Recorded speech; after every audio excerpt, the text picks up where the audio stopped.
দেখুন বন্ধুরা, এই যে দেশি মাগুর মাছ দেখছেন কত বড় সাইজ। এই দেশি মাগুর মাছের কিন্তু আজকে একটা খুব সুন্দর রেসিপি তৈরি করব। আপনাদের কাছে অনুরোধ রইল ভিডিওটি শুরু থেকে শেষ অবধি থাকবেন, আশা করি ভালো লাগবে।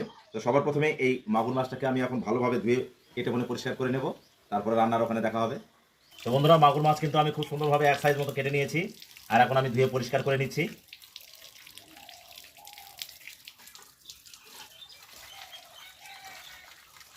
তো বন্ধুরা, আপনারা দেখলেনই আমি মাগুর মাছটাকে কিন্তু ভালোভাবে কেটে বনে ধুয়ে পরিষ্কার করে নিয়ে চলে এসেছি রান্না করতে। তো রান্নার এখানে আমি এই যে কড়াই বসিয়ে দিয়েছি, তেলও গরম হয়ে গেছে। তো মাগুর মাছ আমি এই আলু দিয়ে রান্না করব, তার জন্য কিন্তু আমি আলুগুলোকে খুব সুন্দরভাবে তেলের মধ্যে ভেজে নেব। তো তার জন্য আমি এই আলু দিয়েছি এবং আলুর মধ্যে সামান্য পরিমাণ মতো করে লবণ আর হলুদ দিয়ে ভালোভাবে মিশিয়ে নেব, কারণ আলুগুলো দেখতে ভালো লাগবে।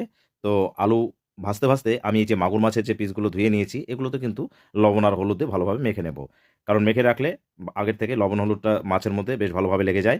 তো যাই হোক, এখানে আলু আমার ভেজে নেওয়া হয়ে গেছে। এখন আমি এই মাগুর মাছের পিসগুলো এক এক করে দিয়ে ভালোভাবে ভেজে নেব। তবে একটা কথা বলি বন্ধুরা, এই মাগুর মাছ কিন্তু ভাজতে গেলে কড়াই ভালোভাবে গরম করে নিতে হবে এবং তেলটাও বেশ ভালোভাবে গরম করে নিতে হবে, কারণ এই মাগুর মাছ কিন্তু ভাজার সময় মানে ফুটতে শুরু করে, মানে এই যে গরম তেল চারদিকে ছিটকাতে শুরু করে। তো যাই হোক, সাবধানে মাছগুলোকে ভেজে নিতে হবে। তো এই মাগুর মাছও আমার প্রায় ভেজে নেওয়া হয়ে গেছে।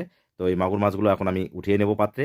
তো এই মাগুর মাছগুলো কিন্তু খুব একবারে যে কড়া করে ভাজা যাবে সেটা নয়, হালকা নরম করেও ভাজতে হবে, আবার বেশি নরম না, মোটামুটিভাবে ভাজতে হবে। তো যাই হোক, ভেজে নেওয়া হয়ে গেছে। এখন আমি ফোড়ন দিলাম।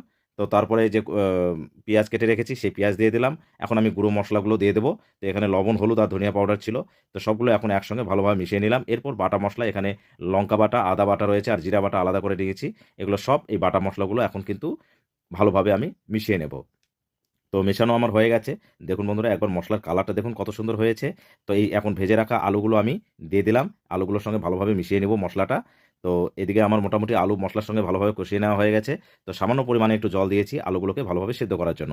তো বন্ধুরা, আলুগুলো আমার ভালোভাবে সেদ্ধ হয়ে গেছে এবং মশলাও খুব সুন্দর কষানো হয়েছে দেখুন। উপরে তেল উঠেছে, মানে মশলা ভালোভাবে কষানো হয়ে গেছে। এবার আমার সমস্ত আলুগুলোকে ভালোভাবে কষিয়ে নিয়েছি। এবার পরিমাণ মতো আমি ঝোলের জন্য জল দিয়ে দিলাম। এবার ঝোল ফুটতে শুরু করেছে, আর এই ভেজে রাখা মাগুর মাছগুলো কিন্তু আমি এই ঝোলের মধ্যে ছেড়ে দিলাম। দিয়ে ভালোভাবে নাড়াচাড়া করে নিলাম। এই যে ঝোল ফুটছে, আর ভালোভাবে আমি চেক করে নিচ্ছি ঝোলটা কতটা ফুটলো। তো দেখুন বন্ধুরা, ঝোলটা কিন্তু খুব সুন্দরভাবে ফুটে গেছে। তো রান্নাও আমার হয়ে গেছে। এখন আমি পাত্রে ঢেলে নেব। তো দেখুন, একবার এই মাগুর মাছের এই মানে যে রেসিপিটা আমি করলাম সেটা কত সুন্দরভাবে কমপ্লিট হয়ে গেল খুব তাড়াতাড়ি। এই পাত্রে আমি নামিয়ে নিয়েছি। তো বন্ধুরা, একবার দেখুন এই মাগুর মাছের কালারটা কত সুন্দর হয়েছে এই রেসিপিটা। তো আপনারা শুরু থেকে শেষ অবধি দেখলেন বন্ধুরা কিভাবে এই মাগুর মাছ আমি রান্না করলাম। তো আপনারাও বাড়িতে এইভাবে ট্রাই করবেন। আর আজকের এই